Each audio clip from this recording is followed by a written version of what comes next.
Ko'p kutib qolmadingmi? Siz yuraveracakmisiz?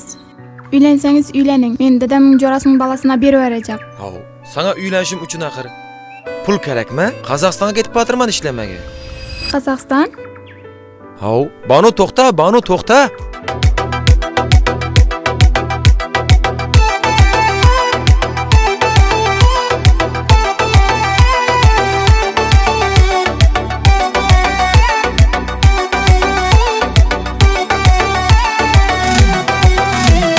Yarım uzaklara gidersen, beni sağındırıp ne dersen, yollarımda kaldı gözlerim, kadırımı kaçan bilersen. Hey, paramıma yanına, sağınğadım özün bilersen, azap verip canıma, her gün düşlerime girersen. Yürütmüş her yanda, gönüller gümanda, İkimiz de sevgimiz yazılar dastanda. Sen Kazakistan'da, ben Özbekistan'da, aramızda mesafeler savaştım yamanda. Yürüp biz her yanda, gönüller gümanda, İkimiz de sevgimiz yazılar dastanda. Ben Kazakistan'da, sen Özbekistan'da, mesafe gibi arada, sağırdım yamanda. Alo, assalomu alaykum. Yaxshimisiz? Shal pishganda olaman deydingiz. Shallar ham pishib ketdi. Siz ham Qozog'istonga ketib qoldingiz. Endi nima bo'ladi? Bol tapaman deb yürüp Kazak'ta, aileden hem dostlardan uzakta.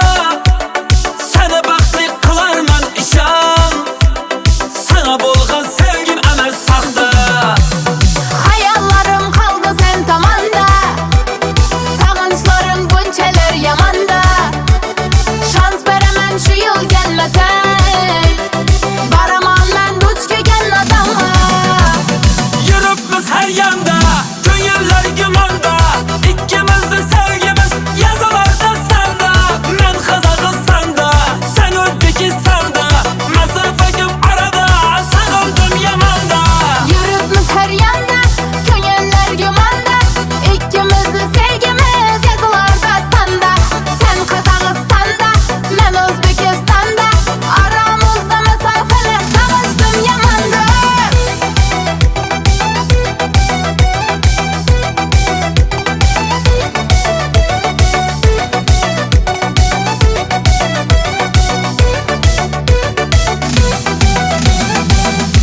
Banu, hey Banu, men keldim.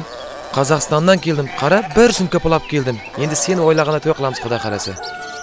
Hop, dede, qanam Sardor aka ketpay? Hov, ishdan ketmading mana Qozog'istondan.